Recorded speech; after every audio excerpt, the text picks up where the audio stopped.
Hey everyone, welcome back to day 3 of this quick walkthrough on how to unlock the abilities of large language models like GPT using code. I'm Alex with AI Camp, and we're really just starting to pick up speed now, so let's not waste any time and dive right into it. All right, now that we have an interface working, it's time to turn things up a notch.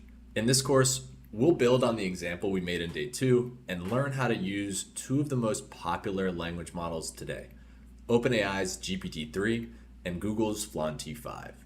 GPT-3 and Flan T5 are two of the most advanced language models available today, and they offer some of the most exciting potential for NLP in general. They can generate text, answer questions, and even make code. We're going to face two new ways of loading these models. First, we're going to use the Hugging Face Transformers library we mentioned already to run inference right here in Replit, like you would if you were running models on your own server. Second, we're going to use the OpenAI API to access one of, if not the most powerful large language model released to date. We're going to also discuss a little bit further the ethics of using a model like that. And tomorrow we're going to finish up the course by making a GPT-3 powered auto summarizer for any text. So get excited. Let's keep moving. Today's key concepts: Flan T5 in the Hugging Face Transformers library and GPT-3 in the OpenAI API. Today's lesson, we're going to create an interface for GPT-3 and Flan T5 models. We're going to learn how to load it. We're going to integrate it with Gradio. Then we're going to look into OpenAI's API. And then we're going to talk about those ethical considerations. What is Flan T5? Flan T5's an open source text generation model developed by Google. What's really cool about it is how it was trained. In 2019, Google published a paper and released something called the T5 architecture, the same year GPT-2 was released. But instead of training a totally new model, in a follow-up paper in 2022, they took this model and fine-tuned it on a specific task. I'd encourage you to check these two out. They have a lot of really cool information on how these models were trained and what they can do, along with images. And again, how we'd go through these is potentially looking at the abstract images, charts, and descriptions of those in the figure descriptions. Then you can come down to the conclusion as well. But just looking at some of those parts, we can see an image here describing some of the steps taken used to train this language model. A big part of it was fine-tuning. Fine-tuning is essentially training the model a little bit further on additional data to have it learn from that data. When you're fine-tuning something, you need a data source and a task. So an example here might be if we want to make the model better at answering questions in an explainable manner, then we may look for a data set that does that. A great place to look at that, and people have used this historically, is Reddit's Explain Like I'm 5 subreddit. If you're not familiar, essentially what happens is somebody asks a question, asking the community to explain a topic or that question like they were 5 years old. Really easy to understand. So what we could do is scrape that data source by looking for all the questions and responses, pairing them together, and we have a new data set for that specific task. Flan T5 was a result of T5 being fine-tuned on almost 500 data sets across hundreds of different tasks, and as you can imagine, the performance got a whole lot better for it. Right now, Flan T5 is almost the go-to for fine-tuning a language model on your own task because it's open source, so it's free if you're running it on your own machine, and that's why we're going through how you use the Transformers library to do that. Secondly, you don't need to share your data with anyone because you can do it yourself. OpenAI's API, you're sharing that information of what your prompt is and what information you're passing in with OpenAI. So it is not totally private. If you need totally private data, this is a really good option. One thing to note, because this model was tuned on instructions or instruction fine-tuned, it's used to receiving inputs as instructions, and performance can be subpar otherwise. We'll see what that means just in a second. Setting up Flan T5. We're going to be using the Transformers library. Unlike in previous days where we used the inference API, we're going to be using Transformers. We discussed this a little bit earlier, but Transformers is that API that provides you tools to download and train state-of-the-art pre-trained models. There are hundreds of those models, and we're just going to be using one today. We're going to be running through it quickly because this isn't going to improve performance per se, because we can only fit the small T5 model into our Replit. We were talking about those size issues before, but it is going to give us experience loading and running a model locally. I mentioned a little bit before, but I'd encourage you to think a little bit more deeply on why that is important. Running models locally gives us full control over them. We don't have to wait for models to wake up, which can take forever. Actually, if you were wondering how long it would take to get the biggest version of Flan T5 loaded, you can see when I hit compute here, and this is what's happening when we're hitting the inference API, it takes a long time for that model to load. This is the same reason why it took quite a bit of time for us to get a response back from the inference API for our GPT large inference we did yesterday, because it had to load the model and get it up and running so we could send it input for inference, and then it would send us something back. Not to mention, it's also often the best way to scale because we can have dedicated, powerful machines support all the requests that we need to make and not rely on somebody else's services to do that for us. So let's go ahead and import the necessary packages and load our model. We've got links to the documentations here. We can scroll down and see descriptions, how we use the model, running the model on CPU versus GPU. And you can learn more about the difference between GPUs and CPUs in this article. You can think about GPUs like very processing systems that are great at solving hard problems faster and more efficiently than other processing units. There are a lot more details to that, and I'd encourage you to check out this link if you wanted to learn more about it. But for now, all we need to know is that our existing REPL here doesn't have a GPU on it right now. We're just going to be using the CPU. One thing to mention though is that Replit recently added a feature where you can attach a GPU onto an existing REPL, which is an awesome feature to have. So don't worry if you want to really use a GPU but you love using Replit, that's now possible for you. Looking at the snippet here back from our documentation of how to run the model on a CPU, we're going to take some of that and put it into our main. We have something right here, a snippet very similar. We'll go ahead and drop that into our main.py. A couple notes. One, for Flan T5, the tokenizer, or how we take our inputs and encode them and take our outputs and decode them, is separate from the model itself. Two, typically we'd have to install a lot of dependencies in order for our environment to be able to use these packages. What I mean is transformers, typically if you are developing locally, you can't just add from transformers. You're going to have to install using pip or some other package manager these packages, transformers, as well as any of its dependencies. Replit handles that for us, which is awesome. All right, next, we're going to make a simple text generation function, Gradio interface, and a main so we can run this. I'd encourage you to try this on your own now, looking at the documentation for T5 inference and Gradio documentation if you need a reminder. We're familiar with this Gradio documentation, but T5 inference has some descriptions on how you would want to pass information into your model to get a good response. Go ahead and give that a shot now. Hopefully you were able to implement inference in an interface on your own, but regardless, let's do it together. So below is our text generation function. I'm going to go ahead and add this in here. As you can see, there's a lot of similarities between this and how you would call inference in the documentation. There are only a few minor changes. Namely, we want to be able to customize the length of our output, so we added that as variable passed into the function. Second, we want to be able to add our Gradio interface. This part should be easy. We know we have two inputs, one's text, one's a number that we can make a slider, and we have one text output. Let's go ahead and copy our toGradio function and add it in, and the last thing we need is our main function. Let's go ahead and give it a run. When we run it, we're going to see these scary red lines pop up.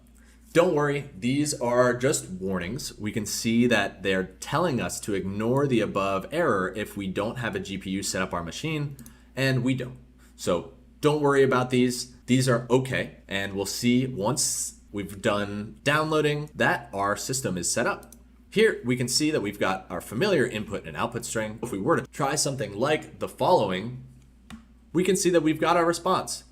It's not great here, but let's try a couple different examples. So a couple different things that we can try are some typical natural language processing applications, maybe like sentiment or topic analysis. We've got a couple examples here to show you what that looks like.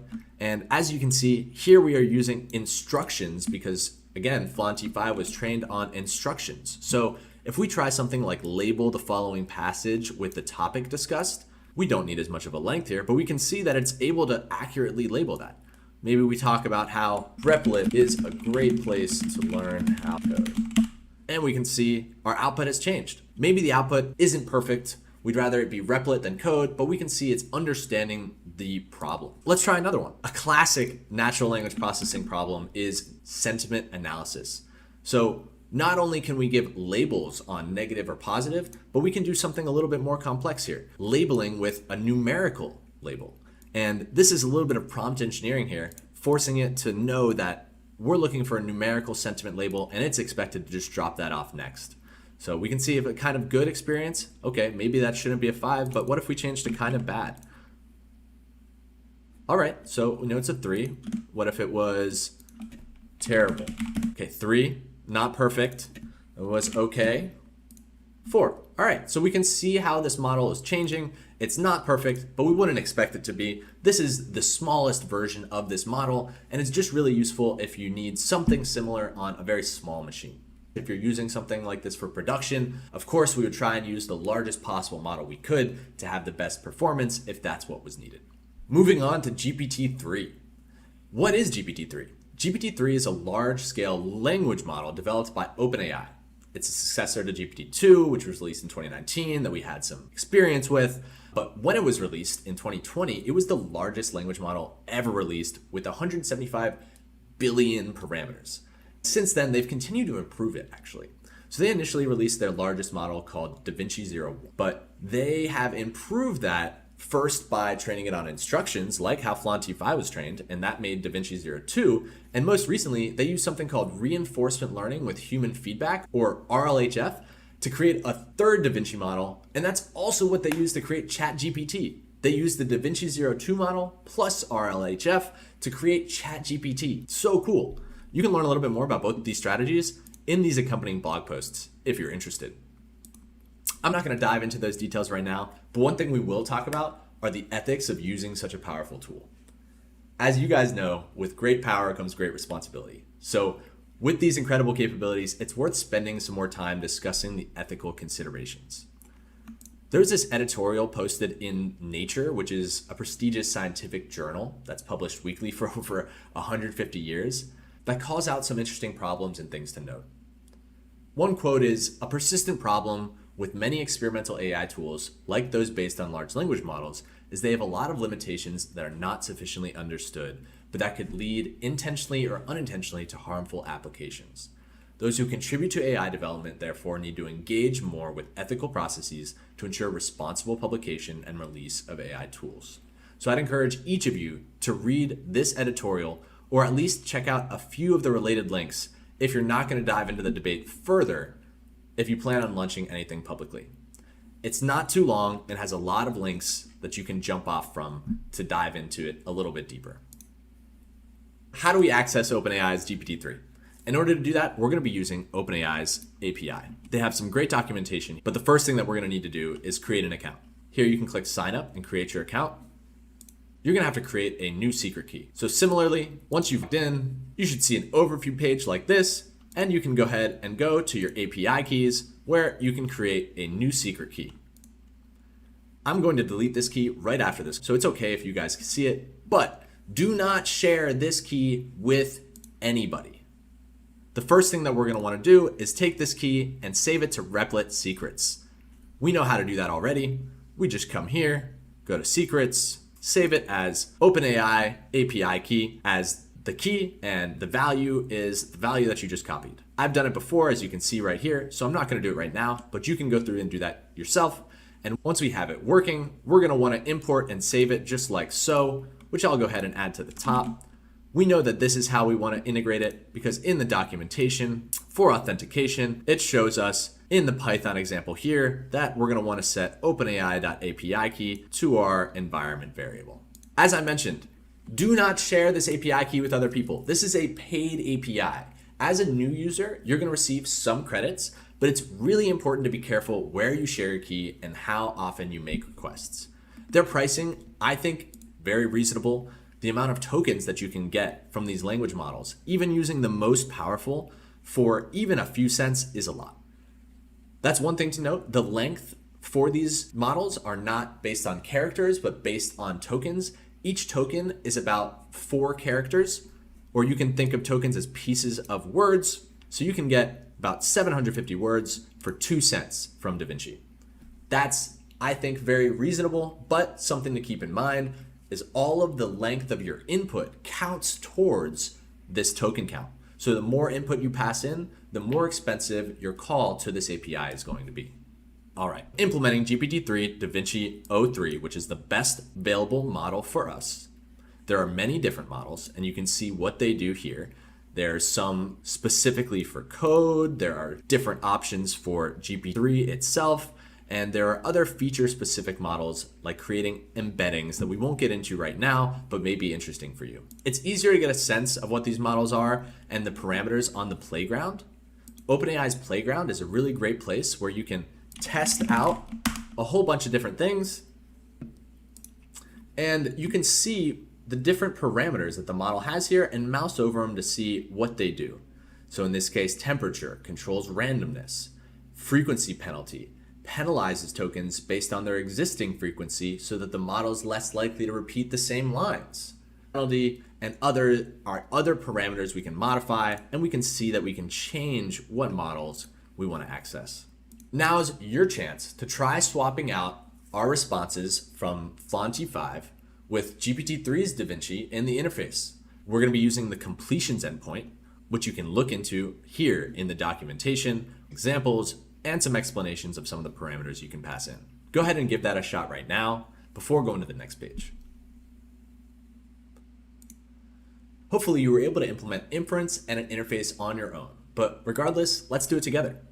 The first thing first, I'm going to go ahead and copy in this generate text GPT response that we've got right here. You can see the similarities between our function and the documentation with only a few minor changes. If we're looking at the OpenAI completion documentation, we can see an example up here where we've got the model defined, a prompt, our max tokens, and temperature. You can see we've got a few extra things added here, additional parameters. We don't need to use them right now, but they're just there so that we know that they're things that we can change. Another little change we made was we wanted to make sure that our max length was something we could modify. As we mentioned before, again, these max length is in tokens, not characters. To modify our Gradio interface, that's easy. All we've got to do is come down here and switch out the function that our Gradio interface is referencing from generate text Flan to generate text GPT. We've got a last few changes to make. One, we'll go ahead and comment out any mention of transformers so that we're not loading additional information that we don't need to, and we'll make sure to not forget to import OpenAI. All right, let's go ahead and give it a shot.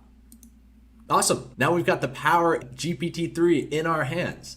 Let's go ahead and try one of those other examples that we ran through Flan T5 and see how GPT performs. So first with the sentiment analysis, and we don't need a long max length here. All right, thought API was a kind of good experience, got us 4. What about great experience? That got us 5, but we can see that we got a little bit of an extra output here, which might not be what we want. What about awful? 1, very negative. Oh man. All right. So it looks like we're a little bit more accurate with this one. What about our labeling of topics? Topic AI. All right, that's useful. Let's try something totally different. Maybe we have a little bit more of a max length here, and we'll try something that we haven't seen any model really do a great job of. Maybe it's write a tweet thread about why you should come to AI camp to learn about artificial intelligence. We'll add a few modifiers like make it engaging, funny, add in emojis, and be targeted at students 13 plus. All right, let's see what we get. Takes a little bit longer because we've got a bunch more tokens here. Hey students 13 plus, are you interested in learning about artificial intelligence? You should come to AI Camp. At AI Camp, you'll learn from experts in the field, get hands-on experience with AI projects, plus you'll get to network with other students and professionals. So don't miss this amazing opportunity. This is great. And this is where you start to see the difference in power of these models. Going back up here to where we were looking at before, as I just mentioned, I'd encourage you guys to try this interface with other NLP applications and a bunch of different inputs that you've got so you can see just how amazing these results can be. Moving on to our last final touches as we're wrapping up today. As a summary, today in day 3, we learned how to load and run Flan T5 with Hugging Face transformers directly in Replit. We integrated with Gradio. We got to know about the OpenAI API and integrate that and learn about some of the ethical considerations. Some things to think about before joining us for our last day, day 4. What other tasks can these capabilities be used for, and how? How could we modify this pipeline to summarize text? Check out AI Camp if you're a teenager interested in joining a community solving problems with technology and exploring careers in tech. We offer 1 and 3 week camps, and exceptional students join our team tomorrow. A paid team working on internal and external projects after school and on weekends, opening doors for their future. Big shout out to Shreya Dave, one of our Team Tomorrow members, a college freshman who helped create today's content. Thanks for joining. Make sure to share this content and join us tomorrow where we're going to build an auto-recursive summarizer for any size text. Talk to you soon.